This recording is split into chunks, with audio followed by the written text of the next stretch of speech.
नमस्कार दोस्तों, स्वागत है आपका मेरे चैनल में। मेरा नाम है रिपु दमन सिंह और मैंने बीटेक कर रखा है आईआईटी गुवाहाटी में।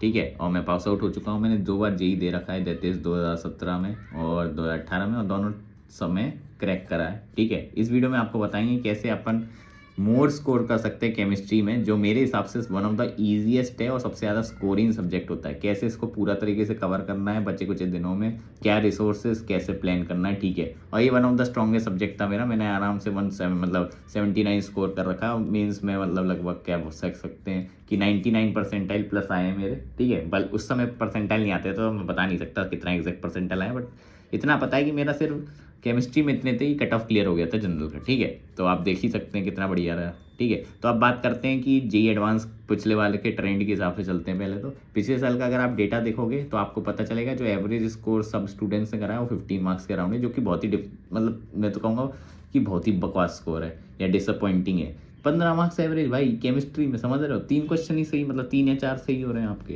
तो बिल्कुल गड़बड़। लेकिन जो सिलेक्टेड कैंडिडेट्स थे जिनका आईआईटी में सिलेक्शन हो गया, उनका एवरेज ठीक ठाक था, जो कि 40 मार्क्स है। बट ये भी कुछ ज़्यादा इंप्रेसिव मैं नहीं बोलूँगा, क्योंकि इसका आप 2x आराम से स्कोर कर सकते हैं। चलो 80 तो नहीं, एटलीस्ट लेकिन आप 60 प्लस तो आराम से खिंचा सकते हैं। 70 भी चला जाएगा। ठीक है, आराम से। ठीक है, तो इस वीडियो में आपको वही बताऊंगा कैसे आपको इसे करना है। प्लान वाइज बताएंगे किधर आपका फोकस होना चाहिए, आराम से आपको कवर कर देंगे। ठीक है, वेटेज वाइज देखा जाए तो ऑर्गेनिक लगभग 30% आती है। ठीक है, इनऑर्गेनिक ऐसी ऑर्गेनिक 30 और लगभग फिजिकल, ये वैसे वेरी करता रहता है, +-10 थोड़ा थोड़ा काइंड ऑफ। फिजिकल थोड़ा सा ज़्यादा आता है, ये आप मान सकते हैं। फिर ऑर्गेनिक और फिर लास्ट में इनऑर्गेनिक। इनऑर्गेनिक मतलब बहुत ट्रायड चीज़ है, इसको कैसे कवर करना है ये भी अपन बताएंगे। ठीक है, चलो अब चैप्टर वाइज थोड़ा डिस्कस कर लेते हैं कि चैप्टर वाइज क्या रहता है मामला। ठीक है, तो देखिए थर्मोडायनेमिक्स जो है ये आपको ज़रूर से सबसे पहले ही उठाना है। One of the starting chapter आप उठा सकते हैं, क्योंकि देखो ये 9 से 10 मार्क्स का लगभग आते हैं ये थर्मोडायनेमिक्स। ठीक है, और इसका ओवरलैप बहुत रहता है फिजिक्स के साथ। फिजिक्स में भी अपन थर्मोडायनेमिक्स पढ़ते हैं, इधर भी सेम ही है, बस इधर कन्वेंशन का डिफरेंस है। तो आप लॉजिक लगाओगे तो इधर से आपके 2 चीज़ें हो जाएंगी, फिजिक्स का तो होगा ही और इधर का भी होगा। तो थर्मोडायनेमिक्स मेरे हिसाब से one of the important chapter है, क्योंकि ये आपका केमिस्ट्री के साथ साथ फिजिक्स में भी मार्क्स बढ़ाते हैं। ठीक है, इसके बाद एटॉमिक स्ट्रक्चर जैसे इजी चैप्टर बिल्कुल नहीं छोड़ने हैं भाई, ये फ्री के नंबर होते हैं एटॉमिक स्ट्रक्चर वाले, मैं पहले ही बता रहा हूँ, तो ये बिल्कुल मत छोड़ के जाना। ठीक है, अब बात आती है टफ चैप्टर की और अपन थोड़ा पढ़ते हैं। इक्विलिब्रियम आप कह सकते हैं थोड़ा मिड चैप्टर रहता है, कभी कार ज़रूरी नहीं है कि आपसे सॉल्व हो ही जाए। ठीक है, बट डुएबल रहता है। ठीक है, तो ये भी 7 से 8 मार्क्स का आता है, तो इंपॉर्टेंट तो है ही। ऐसी मोल का एप्लीकेशन हर जगह घुस जाता है, इसलिए अपन को ये बेसिक नहीं छोड़ना है। ऐसी इलेक्ट्रोकेमिस्ट्री का वेटेज भी खूब है, काइनेटिक्स, सॉलिड और सरफेस और सोल्यूशन को भी नहीं छोड़ के जाना। ठीक है, तो मैं ये कहूँगा कि मेरा जो ऑब्जर्वेशन रहा है वो फिजिकल काफ़ी ज़्यादा स्कोरिंग रहता है न्यूमेरिकल्स की वजह से। कंसेप्चुअल भी है काफ़ी, और आप हाई स्कोर कर सकते हैं फिजिकल में अगर आप दिमाग लगाएं तो। ठीक है, बात आती है ऑर्गेनिक की। देखो ऑर्गेनिक में बायोमोलिकुलर जैसे चैप्टर मत छोड़ के जाना, क्योंकि ये जेईई का बहुत ही फेवरेट सब्जेक्ट है। ठीक है, तो इससे हर साल 4 मार्क्स का क्वेश्चन आ जाता है, और कई का टफ भी आ जाता है, ये बात नहीं है, बट बायोमोलिकुलर पढ़ के जाना है। बाकी एल्केन एक्सेट्रा मैं ये नहीं बता रहा कि इंडिविजुअली कौन सा ज़्यादा इंपॉर्टेंट है, ऑर्गेनिक इंटरलिंक कर जाती है यार बहुत ज़्यादा। तो इसमें आप कह सकते हैं कि 70% कंसेप्चुअल नॉलेज आपकी लगेगी, और मगिंग अप तो खूब रहता है। ये आपके काइंड ऑफ ऑर्गेनिक जैसा इनऑर्गेनिक जैसा रहता है मामला। थोड़ा मगिंग अप आपको रखनी पड़ेगी कि कौन से रिएजेंट से क्या मामला चलेगा, क्या डालेंगे तो क्या बन जाता है, ये सब आपको थोड़ा बहुत तो मगअप करना पड़ेगा। इसके लिए आपके नोट्स वगैरह काम आएंगे। ठीक है, अब बात आती है इनऑर्गेनिक की। ये मेरी थोड़ी वीक थी, ये मैं मान सकता हूँ। मैंने वीकेस्ट लिखा है, इसका मतलब ये नहीं है कि मुझे बिल्कुल ही कुछ नहीं आता था। मैं बताऊंगा क्या क्या आता था मेरे को।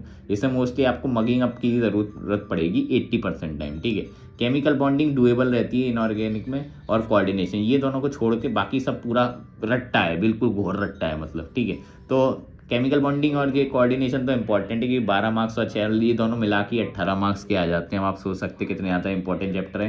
तो अगर आप इनऑर्गेनिक उठा रहे हो तो इन दोनों को सबसे पहले उठाना, उसके बाद ये एसपीडीएफ ब्लॉक उठाना। इसमें भी एस वालों का तो पता नहीं, लेकिन सबसे ज़्यादा पी से ज़रूर क्वेश्चन आ जाते हैं। क्वालिटेटिव क्वान्टिटेटिव एनालिसिस भी बहुत ज़्यादा इंपॉर्टेंट है, क्योंकि ये जेईई एडवांस का वन ऑफ द फेवरेट कह सकते हैं। ठीक है, तो ये मतलब वैसे तो मैं कहूँगा ये समुंदर है भाई, इधर आप पीएचडी कर सकते हैं, इतना मटेरियल रहता है इनऑर्गेनिक में। लेकिन पीएचडी नहीं करनी है अपन को ऑब्वियसली। ठीक है, तो अपन कैसे इस समुंदर को सही से छांट के ऐसी चीज़ अपन ढूंढ लें जो अपन कर पाएँ, तो सिंपल है, वो मैं अभी आपको बताने वाला हूँ। ठीक है, रुक जाओ, अभी नेक्स्ट स्लाइड पे बताएंगे आपको। ठीक है, हाँ, तब आते हैं वीक वाइज प्लान कैसे करना है आपको। देखो 35 दिन ही बचे हैं, ज़्यादा बचे नहीं है आपके पास, मैं अप्रॉक्स 35 मान रहा हूँ। ठीक है, 5 वीक हैं अपन पे, आराम से प्लानिंग कर सकते हैं, केमिस्ट्री हैंडल हो जाएगी भाई आराम से, मैं बता रहा हूँ। Week 1, week 2, week 3, week 4, week 5 आपको पता है क्या करना है। इनऑर्गेनिक को अलग ट्रीट करना ही नहीं है। 5 हफ्ते 1 घंटे मिनिमम इनऑर्गेनिक का रट्टा मारो, डेली डेली डेली मारो, चाहे कुछ भी हो जाए। डेली इनऑर्गेनिक का, अब 1 घंटा मैंने ज़्यादा लिख दिया, अगर आपको ज़्यादा लग रहा हो तो ये आधा घंटे कर लेना, बट डेली मारना है, ठीक है। स्टार्ट करो पीस ब्लॉक से। ऐसे इनऑर्गेनिक को अलग से ट्रीट करना ही नहीं है, ये डेली रट्टा है, ठीक है। ऐसे याद करना है। बाकी आपको सिर्फ बेसिक्स, फिजिकल और तीन में डिवाइड होगा, बेसिक्स, फिजिकल और ऑर्गेनिक में। तो बेसिक तो भाई तुम्हारा पहले वीक में ही हो जाएगा, कुछ है नहीं बेसिक में। उसके बाद फिजिकल उठा लेना, फिर फिजिकल के साथ आपको ऑर्गेनिक पैरेलल में एक एक चैप्टर उठा सकते हैं, 2 2 चैप्टर, जिस हिसाब से आपकी क्षमता है उस हिसाब से कर लीजिएगा। एग्जाम्पल दे रहा हूँ, जैसे इतने सारे अगर चैप्टर आप कर पाएँ एक वीक में तो ठीक है, नहीं कर पाए तो इस कोई दिक्कत नहीं है, सही बात है, ठीक है। ऐसे ऐसे कर लेना आप, ठीक है। और ऑर्गेनिक आप लास्ट में भी कर सकते हैं, ऑर्गेनिक कंसेप्चुअल है, एकदम फ्लो में चलेगी आपकी। तो ये एक ब्रीफ प्लान है, ज़रूरी नहीं कि आप इसको फॉलो करो, बट कर सकते हो, ये थोड़ा मैनेजेबल है। और आप अपने जो ये चैप्टर है ना, ये मैंने ऐसे नहीं रखा है कि ये वीक 1 में ये करना है। मैंने कहा ये आपको इसमें डिवाइड करना है कि फिजिकल कैसे लाइन से करोगे कि आपका 5 वीक तक सारा हो जाए, ऐसे ऑर्गेनिक कैसे रखोगे कि 4 वीक तक सारा हो जाए, ऐसे रखना है आपको। और इनऑर्गेनिक को अलग ट्रीट करना ही नहीं है, डेली एक बार रट्टा मारो, सुबह सुबह उठ जाओ और इनऑर्गेनिक से ही हाथ धोना शुरू करो अपना, ठीक है। रट्टा मारो सुबह सुबह, सबसे ज़्यादा बेस्ट रट्टा जाता है अंदर दिमाग में, ठीक है। तो ये ट्रिक फॉलो करना ही काम आएगी, ठीक है। अब बात आती है कि PYQ ही मस्त है। मैं हर वीडियो में यही बोल रहा हूँ कि PYQ ही करने हैं, कोई DPP डापापा नहीं करना अलग से, ठीक है। कोई ज़रूरत नहीं है कोई फालतू के क्वेश्चन करने की। PYQ से ही चीज़ें आएंगी, मैं बता रहा हूँ, इंटरलिंकेज होके आएगा। PYQ की लैंग्वेज समझ जाओगे, मज़ा आ जाएगा, सिलेक्शन हो जाएगा। जो बोल रहे हैं कि DPP कर लो, ये कर लो, भाई वो आपको क्रैश करवाएंगे, मैं बता रहा हूँ, ठीक है। अब कुछ लोग होते हैं जिनको सॉल्व हो जाएगा आराम से, ये मैं आपको पहले बता चुका हूँ, इजीली सॉल्व हो जा रहा है तो अच्छी बात है। नहीं हो रहा तो थोड़ी दिक्कत हो जाती है, तो कुछ ट्रिक अपन लगा सकते हैं, वही वाली कि थ्योरी पढ़ो पहले, फिर एक्सरसाइज 1 के 2 सवाल लगाओ, एक्सरसाइज 2 के 10-15 सवाल लगाओ, फिर आ जाओ PYQ पे वापस। ये साइकिल अपन को चलानी है, इससे आपके सॉल्व हो जाएंगे। और केमिस्ट्री में हमेशा याद रखना, अगर आप कोई भी एक क्वेश्चन कर रहे हो ना, तो 3 या 4 मिनट से ज़्यादा नहीं लगना चाहिए। अगर इसमें हो जाता है तो बढ़िया, नहीं तो आप पता है स्किप करके उसका सोल्यूशन देखिए, इससे आप मोर नंबर ऑफ क्वेश्चन कर पाएंगे। वरना अगर आप ज़्यादा क्वेश्चन नहीं कर पाए तो गड़बड़ हो जाएगा, ठीक है। थ्योरी के लिए मैंने क्या यूज़ करा था, मैंने रेजोनेंस का मटेरियल और हैंड रिटन नोट्स, मेरे जो खुद के थे क्लास नोट्स, वो मैंने यूज़ करे थे। अगर आपके पास ये नहीं है तो आप कोई भी बुक यूज़ कर लो, बस आपको समझ में आना चाहिए, ठीक है। ये नहीं होना चाहिए कि आपको हवाई नहीं लग रही, आप वो बुक पढ़े जा रहे हो, ठीक है, तो कोई सेंस नहीं मिलता उसका।